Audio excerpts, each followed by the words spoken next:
बाद उस बाप ने अपनी बेटी को खुद कहा, बेटी तैयार हो जाओ, और हाथ पकड़ा अपनी बेटी का और लेकर खुद लड़के के यानी दामाद के घर पहुंच गया। दरवाजा खटखटाया, लड़के की मां ने दरवाजा खोला।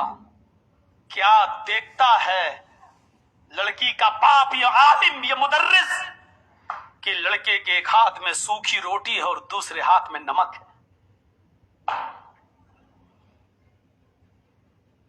उसने अपनी बेटी से कहा, जाओ अंदर, और कहा, मेरे दामाद, तुम्हें शर्मिंदा होने की जरूरत नहीं है। रिश्ते तो बड़े ऊंचे ऊंचे आए हमारे पास, शहजादों के भी आए, लेकिन मेरी बेटी यहीं खुश रहेगी और यही सब कुछ खाकर अल्लाह की इबादत कर सकेगी, यही सब खाकर तहज्जुद पढ़ सकेगी। रहा महर का मामला, तो ये तुम हो, ये तुम्हारी बीवी है, तुम लोग आपस में खुद डिसाइड कर लेना। और ये शरीयत का मसला है, बीवी 1 साल के लिए भी छोड़ सकती है, 2 साल के लिए भी छोड़ सकती है, चाहे तो पूरा का पूरा भी माफ कर सकती है, और चाहे तो उस वक्त तक शौहर को रोक भी सकती है अपने पास आने से। जब तक तुम मेरा महर नहीं दे दोगे तब तक तुम मेरे करीब नहीं आओ। ये बीवी का इख्तियार है, इसमें मेरे भाइयों ना लड़की का बाप कुछ कर सकता है ना लड़के का बाप कुछ कर सकता है। महर ओनली लड़की का हक है, और महर का पैसा लड़की से ना लड़की का बाप ले सकता है, ना लड़के का बाप ले सकता है, ना लड़की की मां ले सकती है, ना लड़के की मां ले सकती है। महर के पैसे का इख्तियार सिर्फ लड़की का है। लड़की जो चाहे महर के पैसे को जिस चीज में चाहे इस्तेमाल कर सकती है। महर का मामला कोई मामूली मामला नहीं।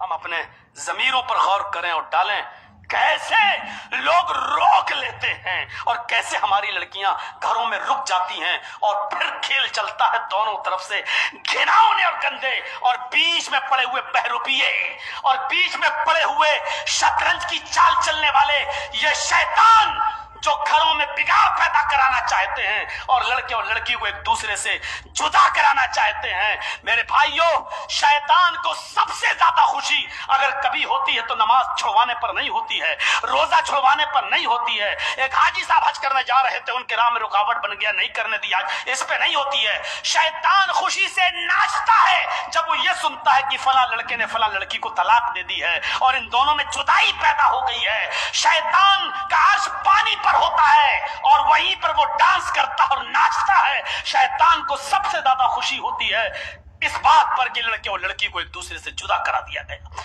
मेरे भाइयों, रमजान के महीने में सुधर जाओ और ये तकवा अपने अंदर पैदा करो। मेरे भाइयों, बेटी जाना चाहती है, मां नहीं जाने देती है। शौहर बुलाना चाहता है लड़का, लेकिन लड़के का बाप मना करता, नहीं, थोड़ा सा तू सख्त बन के दिखा दे, थोड़ा सा ये। मेरे भाइयों, रिश्तों के मामलों में सख्ती नहीं चलती है, रिश्तों के मामले में नरमी चलती है। या मोहम्मद रसूलुल्लाह ने ये नहीं कहा, बेटी तो क्या बात हो गई, नहीं सुना, सुनेंगे तो बेटी अपनी बताएगी, अली अपनी बताएंगे। फरमाया, बेटी उठो, तुम्हारे लिए घर के दरवाजे हमारे खुले हैं हमेशा, लेकिन याद रखना इस वक्त तुम लड़के आई हो, इस वक्त मेरे घर में तुम्हारे लिए जगह नहीं, जाओ सीधे अली के पास जाओ, मैं लेके चलता हूं सीधे अली के घर। कहा, नहीं आए अब्बू, मेरी गलती नहीं, मैं सुनना भी गवारा नहीं करता किसकी गलती है किसकी नहीं।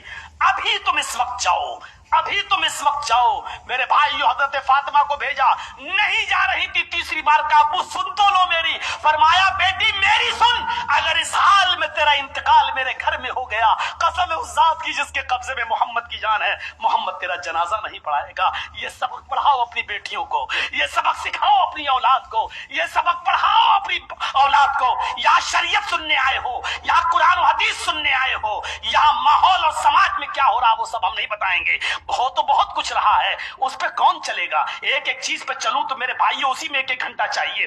कितनी चीजों को हम बयान करेंगे। इसलिए समाज और सोसाइटी में बहुत कुछ बुराइयां हैं, लेकिन बुराइयों को खत्म करने के लिए उठो मेरे भाइयों, इस तरीके के कारनामे अंजाम दो। मैंने पहले ही कहा था और वो हदीस भी सुनाया कि लड़के की जिम्मेदारी होती है खिलाने और पिलाने की, इलाज की होती है, लेकिन इस बात का भी ख्याल रखना चाहिए। याद रखिए, अगर मौलाना जर्जी साहब 1 महीने में 10,000 कमा रहे हैं تو ہماری بیوی کے گھر والوں کو یہ چاہیے نہیں، سسرال والوں کو اسی حیثیت سے ڈیمانڈ کریں، اسی حیثیت سے ہاسپٹل بتائیں، اسی حیثیت سے علاج کی بات کریں۔ ایسا نہ ہو کہ جرجیت صاحب آ رہے کہ نہیں میری بیٹی علاج وہیں ہوگا، کرانا ہو سکتا ہے۔ میرے پیارے ساتھیوں، یہاں لڑکے کی بھی مجبوری کو دیکھنا پڑے گا، اور لڑکے کے اوپر بھی ذمہ داری ہے کہ اگر تم اپنی بیوی کو جتنا بھی اچھی سے اچھا علاج کرا سکتے ہو اپنی حیثیت کے دائرے میں، یا جتنا بھی اچھا سے اچھا کھلا سکتے ہو، تو کھلانے پلانے کی اور علاج کی ذمہ داری تمہارے اوپر عائد ہوتی ہے، تم کرو۔ میرے پیارے بھائیوں، ان چیزوں کو ہمیں اور آپ کو کی بات کریں، جو بالکل انصاف کی بات کریں، ان کو چاہیے کہ وہ فیصلہ کریں اور ایسے موقع پر جلد سے جلد صلح کرا دیں۔ کسی نے کسی کا پکش کیا تو قیامت کے دن اس حال میں اٹھے گا کہ اس کا ایک دھڑ میں ہڈی اور ڈھانچہ ہوگا اور ایک دھڑ میں گوشت ہوگا، اور اس کے چہرے پہ لکھا ہوگا یہ دنیا میں دو رنگی پالیسی اپناتا تھا، یہ دو رخی پالیسی اپناتا تھا، یہ ادھر بھی جھکتا تھا ادھر بھی جھکتا تھا، اور اس کا پلڑا اپنے رشتہ داروں کی طرف زیادہ جھکتا تھا۔ میرے پیارے ساتھیوں، ہمیں اس عذاب سے بھی بچنا ہے۔ جیسے اللہ کے رسول سے ایک عورت نے کہا کہ میں اپنے بچے کو یہ چیز دے رہی ہوں، آپ گواہ بن جائیے۔ آپ نے کہا کیا دوسرے بیٹے کو بھی دے رہی ہو؟ کہا نہیں۔ آپ نے کہا محمد جہنم کے پر کسی کی سودا گیری کو قبول نہیں کرتا، میں گوارا نہیں کرتا، اگر یہی چیز دوسرے بیٹوں کو بھی دو تو پھر میں گواہ بنوں گا کہ اللہ اس نے پہلے بیٹے کو بھی یہ دیا اور دوسرے بیٹے کو بھی یہ دیا، تب میں گواہ بنوں گا۔ میرے بھائیوں، یہ انصاف ہونا چاہیے۔ تو رمضان کا مہینہ ہمیں یہ سکھلاتا ہے۔ میرے بھائیوں، رمضان کوئی معمولی مہینہ نہیں ہے۔ بس آخری چیز کی طرف میں آپ کو لانا چاہتا ہوں، یہ معمولی مہینہ نہیں ہے، یہ اللہ رب العالمین ہمیں رحمت کے طور پر ہم کو دیا ہے۔